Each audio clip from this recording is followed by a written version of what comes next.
I was diagnosed with multiple breast cysts, both breast yon nung 2005. At first, hindi ko naman alam na meron akong ganun eh. Meron akong bukol. Tapos, nung naramdaman ko na lang siya, kasi meron akong hormonal imbalance, naramdaman ko na lang na hindi na ako makaligo, na yung tabo yung gamit ko. Hindi ko na siya mabuhat, nahihirapan na ako magsuklay. Tapos nung nagbaback pain na ako, meron na akong pain sa ganito, pero hindi ko pinapansin. Nung nakalipas na 1 buwan, hindi pa rin nawawala, nahihirapan na ako. Doon ako nagsabi doon sa mother ko kasi umiiyak na ako talaga sa pain. So nagpa-ultrasound ako. Na-find out doon sa first ultrasound ko na maliit lang yung bukol. Pero nagtataka yung mga doktor kung bakit daw nagpe-pain ako, ang liit-liit lang ng bukol. Na-find out namin na meron palang, multiple pala sa both breast, na ang dami-dami niya. Tapos nakita ko na nagkapa ako, na talagang malaki na siya, matigas, hindi nagmo-move yung bukol. So doon ako nag-isip. Tapos nakakapa ako ng 3 lymph nodes sa may kilikili ko. No, nung napag-isip-isip ko, nag-research ako ngayon. Sabi ko, bakit ganito?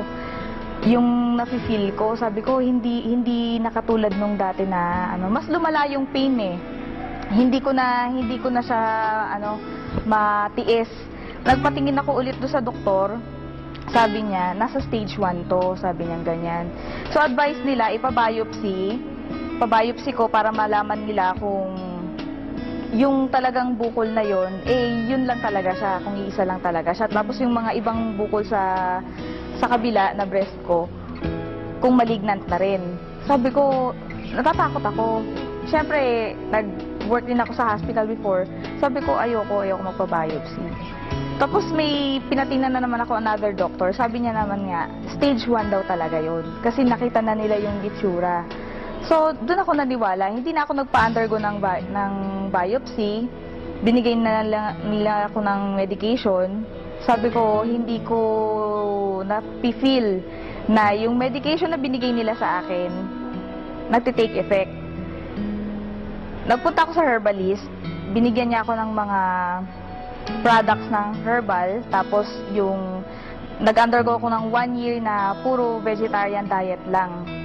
So, binago ko yung lifestyle ko. Nakaigi naman yun sa akin, pero hindi pa rin lumiliit yung bukol. Nag-isip ako ngayon, sabi ko, ano kayang pwede kong gawin para totally mawala na siya? Kasi ang advice nga sa akin, i-remove eh.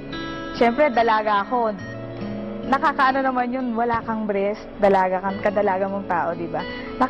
Yun, frustrating sa, nakaka-depress, nakaka-frustrate. So, nung dumating sa time na nag-research na ako, nag-internet ako kung ano bang pwede kong kainin. So, ang dami ko nakita. Nandun yung mga gulay, mga fruits na ina-advise nga doon sa mga may mga breast cancer na yun ang talagang dapat nakainin. So sabi ko, hindi ko naman alam kung saan makakabili lahat nito. Yung broccoli, meron dito, di ba?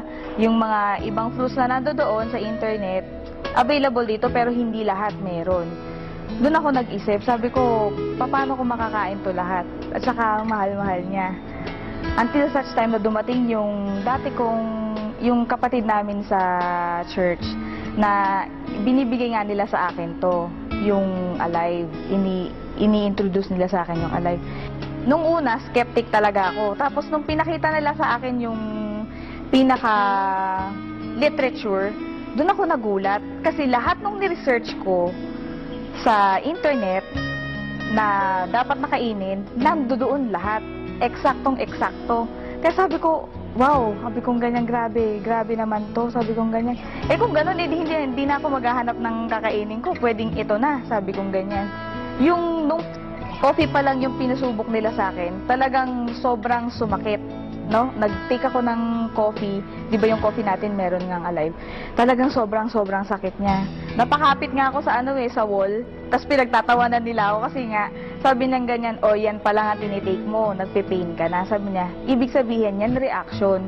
Which is alam ko naman dahil hindi na bago sa akin yung herbal. Nung nag-take na ako ng capsule, doon ko naramdaman na nakakaginhawa, nakakaigi. Hanggang sa nakapag 1 month ako, na gradual yung pag-inom ko, hindi naman bigla. Kasi doon sa isang capsule pa lang na-feel ko na na merong may reaction ako naramdaman. Pero hindi ko isininto kasi naniniwala ako na makakatulong talaga sa akin ng malaki. Hanggang sa nag-isang buwan, nagsabi ako doon sa mama ko, sabi ko, maganda ma, sabi kong ganyan kasi nalelesen yung pain, pati yung back pain ko sa likod, nawawala, sabi kong ganyan. Tinuloy-tuloy ko hanggang sa nagpatingin ako, tapos kinapa ko siya ulit. Yung bukol, maliit na lang. For 2 months yun. Kasi na 9 capsules na ako eh. So hanggang ngayon, continuous pa rin, tuloy-tuloy yung medication ko, hindi ko tinitigilan yung Alive. So ngayon, maliit na lang siya. Maliit na lang. Tuloy-tuloy pa rin yung medication ko para totally ma-resolve na yung yung bukol. Malaking malaki po ang naitulong ng Alive. Sobra.